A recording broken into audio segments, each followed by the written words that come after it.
Welcome back our channel. This is Vijay Ruban. So இன்னைக்கு நம்ம தக் லைஃப் படத்தோட ரிவ்யூ தாங்க பார்க்க போறோம். ஸோ இந்த படத்தை வந்து நிறைய எதிர்பார்ப்போட நிறைய பேர் இருந்தாங்க. ஸோ எல்லா தரப்புன ஃபேன்ஸும் வந்து இந்த படத்துக்காக தீவிரமா வெயிட் பண்ணியிருந்தாங்க. ஸோ அப்படி ஒரு படம் வந்து இப்போ ரிலீஸ் ஆயிருந்தது. ஸோ இந்த படத்துல டைரக்டரா மணிரத்னம் அவர்கள் இருந்தாங்க, கமலஹாசன் ஒரு பக்கம் இருந்தாங்க. ஸோ அதுக்கப்புறம் த்ரிஷா, சிம்பு, அபிராமி அப்படின்ற ஒரு பெரிய நடிகர் பட்டலமே இருந்ததுன்னு சொல்லலாம். ஸோ அதை தொடர்ந்து இந்த படத்தோட பாசிட்டிவான விஷயங்கள் என்ன இருக்குன்னு நம்ம ஃபர்ஸ்ட் பார்க்கலாம். ஸோ பாசிட்டிவா விஷயங்கள் வந்து இதுல பெஸ்டா அப்படின்னு எனக்கு தெரிஞ்சது வந்து சினிமாட்டோகிராஃபர் ரவி கே சந்திரன். ஸோ அவரோட பொசிஷனை வந்து ரொம்ப அற்புதமா பண்ணியிருந்தாரு சொல்லலாம். ஸோ சினிமேட்டிக் ஆங்கிள்ஸ் வந்து ரொம்ப அற்புதமா பண்ணியிருந்தாரு. ஸோ எந்த ஒரு இந்த சண்டை காட்சிகள்ல எடுக்கும் போது ரொம்ப அற்புதமா இருந்தது. ஸோ லேண்ட்ஸ்கேப்ஸா இந்த படத்தை வந்து எப்படியெல்லாம் காட்டலாம் அப்படின்ற மாதிரி ஸோ அவரோட கண்ணுல இருந்து பார்க்கும்போது ரொம்ப அருமையா பண்ணியிருந்தாரு. ஸோ அவரோட சினிமாட்டோகிராஃபினாலே கொஞ்சம் டிஃப்ரெண்டா தான் இருக்கும். இந்த லேண்ட்ஸ்கேப்பா இந்த டெல்லியை பத்தி காமிச்சிருந்தாங்க.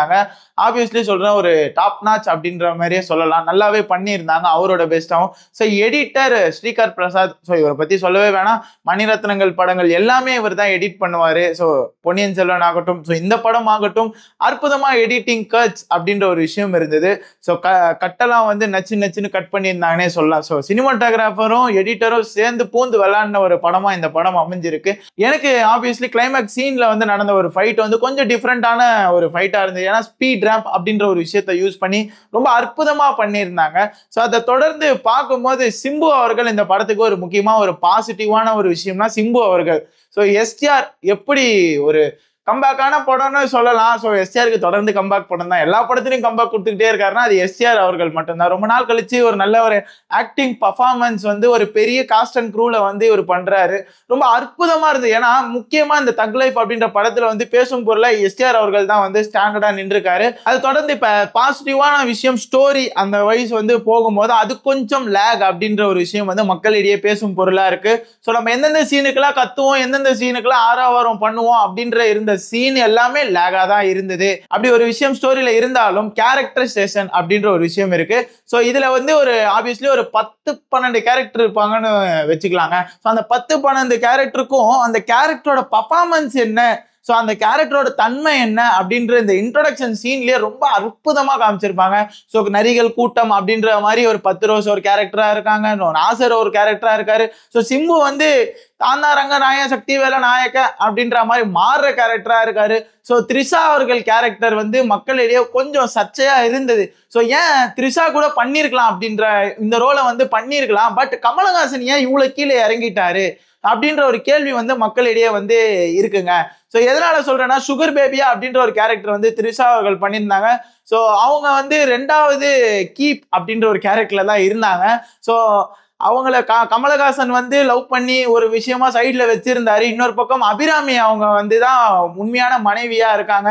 ஸோ இவங்க 2 பேரும் கமலஹாசன் அபிராமி வர சீன்ல எனக்கு ரொம்ப பிடிச்ச மொமெண்டா இருந்தது. இவங்களோட லவ் லாங்குவேஜ் அப்படின்ற ஒரு விஷயத்தையும் ரொம்ப அற்புதமா பண்ணியிருந்தாங்க. ஸோ அதுக்கப்புறம் நான் விருமாண்டி படத்துல ஒரு ஃபீல் இருந்தோம்ல, இவங்க 2 பேரும் லவ் அப்படின்ற ஒரு விஷயம் இருந்தது. ஸோ அது வந்து ரொம்ப அற்புதமா இருந்தது. ஆனா அந்த அற்புதமான விஷயத்தை உடைக்கிற விஷயமா த்ரிஷா அவர்களோட கேரக்டர் அமைச்சிருந்தாங்க. ஸோ இது கொஞ்சம் வந்து நமக்கு வந்து பிடிக்கும்படியா ஏத்துக்கும்படியா இல்லாம மக்களிடையே வந்து பேசும் பொருளா இருந்தது. ஸோ அதை தொடர்ந்து நம்ம பார்க்கும்போது இந்த கதை வந்து எப்படி மூவ் ஆகுது அப்படின்னு பாத்தீங்கன்னா, ஒரு கேங்ஸ்டர் கூட்டத்துக்குள்ள நடக்கிற வந்து ஒரு துரோகம், நம்பிக்கை துரோகம் ஒரு பக்கம் வந்து, அதுக்கப்புறம் வந்து தான் அந்த இடத்த அடையணும் அப்படின்ற ஒரு விஷயம் வந்து இருக்கு. ஸோ இதெல்லாம் தொடர்ச்சா இந்த கதை வந்து நார்மலான ஒரு கதை தான். ஆனா பட் இவங்க பண்ண ஹைப்லயே வந்து எல்லாருமே வந்து ரொம்ப எதிர்பார்ப்போட போயிருந்தாங்கன்னு சொல்லலாம். படம் ஆரம்பிச்ச ஸ்டார்டிங்ல இருந்து ஏதோ ஒன்று புதுசா வரப்போகுதுன்னு காத்திருந்தே படத்தை முடிச்சுட்டு வெளில வந்துட்டோம் அப்படின்ற மாதிரி ஆடியன்ஸ் வந்து கதறினாங்க. ஸோ கதையா இதை மூவ் பண்ணணும் அப்படின்ற ஒரு முடிவு கொண்டு வந்துட்டாங்க. இந்த கேரக்டரைசேஷன் சொல்லியிருந்தேன் இல்லையா, அது இன்ட்ரோடக்ஷன். ஸோ இந்த மாதிரி விஷயங்கள்லாம் ரொம்ப அற்புதமா அமைச்சிருந்தாங்க. ஆனா அதை தொடர்ந்து கதை வந்து மூவே ஆகல அப்படின்ற ஒரு விஷயமும் இருக்கு. ஸோ கதை வந்து ஒரு 4 டைரக்ஷன்லயே சுத்தி தான் இருக்குன்னு சொல்லலாம். அதுக்கப்புறம் வந்து இவங்க வந்து தேவையில்லாத சீன்கள் வந்து இந்த படத்துல வந்து அதிகமா இன்சர்ட் பண்ணிட்டாங்க. அதனால ரொம்ப லென்த்தியா போன மாதிரி இருந்தது. ஸோ எதுக்கு எடிட் பண்ணாம போட்டீங்க படத்தை அப்படின்ற மாதிரி கேள்வி வந்து மக்களிடையே எழுப்பியிருந்தாங்க. ஸோ எனக்கு பார்க்கும்போது இந்த லேக் அப்படின்ற ஒரு விஷயம் இருக்கும்ல, அந்த லேக்ன்றது இந்த படத்துல முக்காவாசியா அமைஞ்சிருந்தது. ஸோ அது எதுக்காக பண்ணியிருந்தாங்கன்ற பெரிய புரிதல் இல்லை, பட் அது தேவையில்லையோ அப்படின்ற மாதிரி ஒரு தோணுதல் வந்திருந்தது. ஸோ அதை தொடர்ந்து இந்த கதை மூவ் ஆகுறபடி பார்த்தோம்னா, நம்ம ஒரு சின்ன விஷயத்துக்காக எதுக்கு இவங்க அச்சிக்கிறாங்க அப்படின்ற மாதிரி இந்த கடைசி நிமிஷத்துல இந்த பேசி பஞ்சாயத்து பண்ற விஷயம் வந்து பழைய படங்கள்ல வந்து யூஸ் பண்ணியிருந்தாங்க. இந்த படத்துல வந்து இந்த டைலாக் சீன்ஸ் ஆகட்டும், ஸோ மணிரத்னம் அவர்கள் படத்துல வந்து டைலாக் வந்து யூஸ்வலா இருக்கு. ஸோ கமலஹாசன் வந்து எந்த ஊர்க்காரனே தெரியல, ஆனா அவர் ஒரு மொழியில பேசுறாரு. ஸோ ஆரம்பத்துல இன்ட்ரோடக்ஷனா ஒரு சீனை வந்து எல்லாருக்குமே வச்சிருந்தாங்க. அவர் கடைசியா போயிட்டு ஏதோ சண்டை இந்த வேட்டியை திருப்பி சண்டை போறாம ட்ரீசர் கட்சி ப்ரோமோல எல்லாம் பார்த்திருப்பீங்க இல்லையா, ஒரு போதி தர்மர் ஸ்டைல்ல இருந்தார்ல, அந்த சீனே தேவையில்லைப்பா ஆரம்பத்துல அப்படின்ற மாதிரி. ஸோ மணிரத்னம் அவர்கள் வந்து நிறைய டைரக்டர் கட்ஸ் அப்படின்ற மீட்டிங்ல எல்லாம் வந்து இன்டர்வியூஸ்ல எல்லாம் பேசுவாங்க, தேவையில்லாத சீன்லாம் தேவையில்லை, எடுக்கவே கூடாது அப்படின்ற மாதிரி. ஆனா பட் இவரே இந்த படத்துல வந்து அதை யூஸ் பண்ணியிருந்தாரு. ஸோ கொஞ்சம் மனசோர்வா இருந்தது, எதுக்குடா இந்த சீனை வச்சாங்க அப்ப ஆரம்பத்துல அப்படின்ற மாதிரி பல கேள்விகள் எழுப்பும்படியா இருந்தது. அதை தொடர்ந்து பார்க்கும்போது நாசர் அவர்களோட கேரக்டர் ரொம்ப அற்புதமா வடிவமைச்சான். எனக்கு கொஞ்சம் இந்த படம் வந்து ஒரு அஞ்சான் சாயல்ல இருந்ததுன்னே சொல்லலாம். ஸோ ஒரு நல்ல டானா இருக்கவங்கள சூழ்ச்சி பண்ணி சாவடிப்பாங்க. சாவடிச்சுட்டோன்னே சூர்யா அவர்கள் வந்து எப்படி வந்து திரும்பி ரிவெஞ்ச் எடுத்து எல்லாரும் சாவடிக்க ஒருத்தரை தேடுவார், அந்த மாதிரி கமலஹாசன் அவர்கள் வந்து தேடுவாரு. அப்படி ஒரு படம், அப்படி ஒரு விஷயமா இருக்கு. ஸோ அசோக் செல்வன் அப்படின்ற ஒரு கேரக்டர் வந்து ரொம்ப மெயினான கேரக்டர் மாதிரி பயங்கரமா பில்டப் எல்லாம் பண்ணிட்டு இருந்தாங்க ப்ரொமோஷன் ஒர்க்ஸ்ல. ஸோ அதை தொடர்ந்து பார்க்கும் போது என்ன தோணுதா, வேற ஒரு கேரக்டர் இன்ட்ரோ பண்றதுக்காக அசோக் செல்வனை உள்ள நுழைச்ச மாதிரி இருக்குங்க. அப்படி ஒரு விஷயமா இந்த படத்துல வச்சிருந்தாங்க. ஸோ சிம்பு அவர்கள் தங்கச்சி ஒரு பக்கம் வந்து இதுவா நடிச்சிருந்தாங்க. எதுவுமே வந்து நமக்கு வந்து ஏத்துக்கும்படியா இல்லாம இருந்தது. அதே மாதிரி கமலஹாசன் அவர் மீது வந்து ஒரு 10 குண்டுக்கு மேல பாய்து அவர் சாவே மாட்டுறாரு. கடைசியில பார்த்தா சிம்பு மேல வந்து ஒரே குண்டு தான் போட செத்து போயிடுவாருங்க. இதே கதையா முடிஞ்சுதுங்க. தொடர்ந்து பார்க்கும்போது நம்ம த்ரிஷா அவர்கள் வந்து எதுக்காக இந்த கதையில தேவைன்னு ரொம்ப நேரமா யோசிச்சுனே இருக்கும். ஆனா அந்த த்ரிஷா அவர்கள் தேவையே இல்லடா அப்படின்ற மாதிரி கடைசி சீன்ல செத்தே போயிட்டாங்க த்ரிஷா அவர்கள். ஸோ பார்க்கும்போது என்ன தோணுதுன்னா, இப்போ ஒரு டானா இருக்கவரு இன்னொரு டானா மாறுறாரு, அவரை மாதிரி மாறுறாருன்னு சொன்னா, ஸோ இவர் கைப்பற்றி வச்சிருந்த எல்லாத்தையும் இவர் கைப்பற்றினாலே போதும்படியா இருந்தது. ஸோ தேவையில்லாம த்ரிஷா அவங்கள வந்து கமலஹாசன் வச்சிருந்தாரு, அதையும் நான் சேர்த்து கைப்பற்றணும் அப்படின்னு சிம்பு ஆசைப்பட்டதா இதை தான் எலாபரேட் பண்ணி ரங்கனா என் சக்தி வேலா சிம்பு அவர்கள் மாறினதை வந்து காமிச்சிருந்தாங்க.